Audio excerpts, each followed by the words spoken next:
మీరు ఎప్పుడైనా మెసేజ్ చేసినప్పుడు వెంటనే మీ పార్ట్నర్ నుంచి రిప్లై రాలేదనుకోండి, వెంటనే ఏం ఆలోచిస్తారు? నేనంటే ఇంట్రెస్ట్ లేదా, నన్ను పట్టించుకోవడం లేదు, లేదా వేరెవరితోనో బిజీగా ఉన్నారు, ఇలాగే ఆలోచిస్తారా? అయితే మీ మైండ్ కూడా ఓవర్ థింకింగ్లో స్ట్రక్ అయిపోయిందని అర్థం.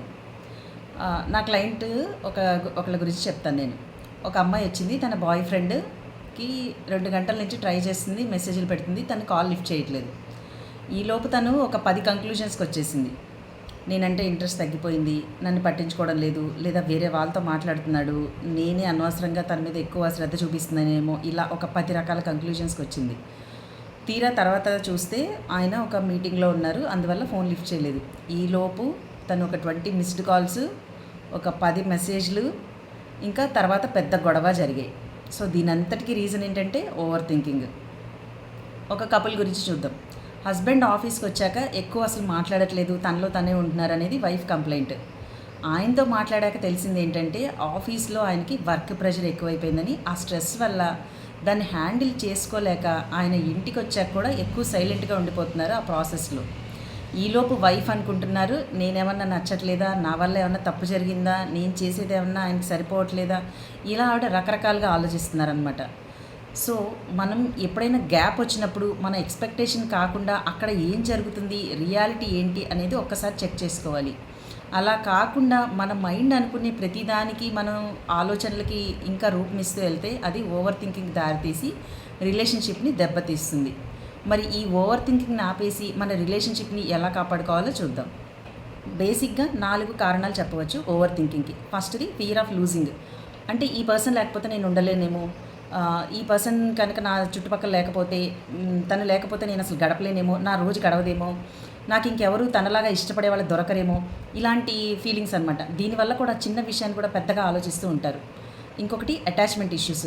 కొంతమంది తొందరగా చేంజ్ని తట్టుకోలేరండి. అంటే వాళ్ళు ప్లేస్ మారినా, పర్సన్ మారినా, లేదంటే కొత్తగా ఏదైనా ట్రాన్స్ఫర్ అయినా వాళ్ళు ఆ ప్లేసెస్ తోటి, ఆ పర్సన్స్ తోటి ఎక్కువ అటాచ్ అయిపోయి ఉంటారు. దీన్ని మనం ప్రేమానము, ఎమోషనల్ డిపెండెన్సీ అంటాం. ఇలా ఎమోషనల్ డిపెండెన్సీ, అటాచ్మెంట్ ఎక్కువగా ఉన్నవాళ్ళు తొందరగా అవతల వ్యక్తుల గురించి ఎక్కువగా ఆలోచిస్తుంటారు. ఇది కూడా ఓవర్ థింకింగ్కి ఒక కారణము. ఇంకోటి లో సెల్ఫ్ వర్త్. అంటే వాళ్ళ స్కిల్స్ మీద కానీ, వాళ్ళ టాలెంట్ మీద కానీ, వాళ్ళకున్న కెరీర్ వీటి మీద కానీ వాళ్ళకి నమ్మకం ఉండదు. నేను దేనికి పనికిరాను, నేనంతా వీళ్ళ మీద డిపెండెంట్, వీళ్ళ వల్లే నేను ఇలా ఉన్నాను, వీళ్ళ మీద ఆధారపడి ఉన్నానని వాళ్ళని తక్కువగా అంచనా వేసుకుంటూ ఎదుటి వాళ్ళ మీద ఎక్కువ డిపెండెంట్ అవుతారు.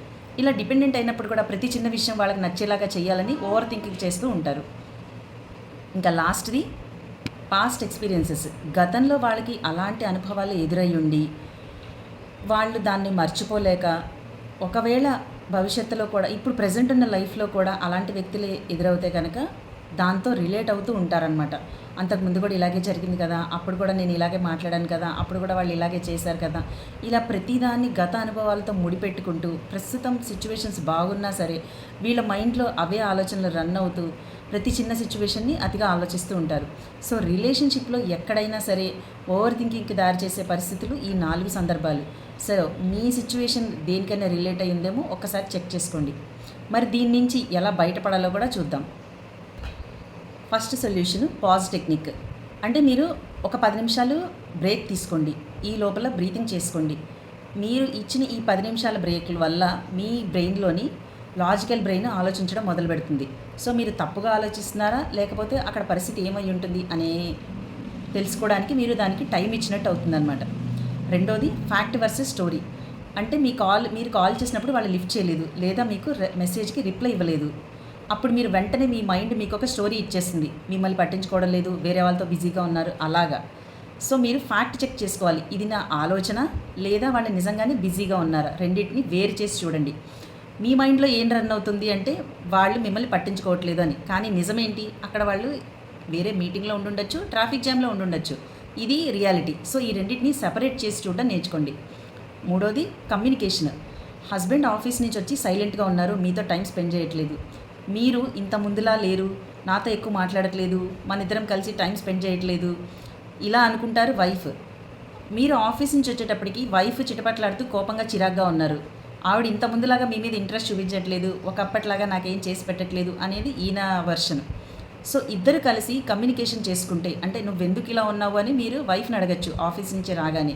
లేదా ఆయన సైలెంట్గా ఉండి ఆయన జోన్లో ఆయన ఉంటే ఆఫీస్లో ఏదన్నా స్ట్రెస్ ఉందా లేదా బయట ఏదన్నా కొంచెం హెవీ వర్క్ ఉందా అని కమ్యూనికేట్ చేసుకోవడం ద్వారా మీ ఊహల్ని తగ్గించుకొని రియాలిటీకి దగ్గరగా వస్తారు. ఇంకా 4వది సెల్ఫ్ గ్రోత్. అంటే ఒకే పర్సన్ చుట్టూ మీ లైఫ్ మొత్తం మీరు కాన్సన్ట్రేట్ చేయడం వల్ల అది ఖచ్చితంగా ఓవర్ థింకింగ్కి దారి చేస్తుంది. సో మీకంటూ ఒక హాబీ డెవలప్ చేసుకోవడం, మీకంటూ ఒక వర్క్ పెట్టుకోవడం, సెల్ఫ్ కేర్ తీసుకోవడం, మీ లైఫ్ గ్రోత్ మీద మీరు కాన్సన్ట్రేట్ చేయడం, ఇలాంటి పనులు చేయడం ద్వారా ఖచ్చితంగా ఓవర్ థింకింగ్ నుంచి బయటపడవచ్చు. ఇంకా లాస్ట్ది ఎఫర్మేషన్స్. నేను బాగానే ఉన్నాను, నా లైఫ్ బాగుంది, నాకు నేను వాల్యూ ఇచ్చుకుంటున్నాను, నా రిలేషన్షిప్ చాలా హాయిగా ఉంది, నేను అతిగా ఆలోచించడం మానేస్తున్నాను. ఇలాంటి ఎఫర్మేషన్స్ మార్నింగ్ నైట్ చెప్పుకోవడం ద్వారా ఈ ఓవర్ థింకింగ్ నుంచి కూడా బయటపడవచ్చు. గుర్తుంచుకోండి, ఒక వ్యక్తి గురించి ఎక్కువగా ఆలోచించినంత మాత్రాన వాళ్ళ మీద ఎక్కువ ప్రేమ ఉన్నట్టు కాదు, మీరు ఆ రిలేషన్షిప్లో ఎక్కువ భయపడుతున్నారని అర్థము. సో మరి దాన్ని అధిగమించాలంటే ఇద్దరి మధ్య ట్రస్ట్ పెంచుకోండి, కమ్యూనికేషన్ ఇంప్రూవ్ చేసుకోండి, ఇంకా మీ మైండ్ని కామ్గా ఉంచుకోండి. ఇలా చేయడం వల్ల మీ రిలేషన్షిప్ ఆటోమేటిక్గా బెటర్ అవుతుంది, ఓవర్ థింకింగ్ తగ్గిపోతుంది. ఒకవేళ మీరు ఇలాంటి సమస్యతో బాధపడుతుంటే ఎస్ అని కామెంట్ చేయండి. I am Radhika, psychologist. Follow for more psychological updates. Thank you.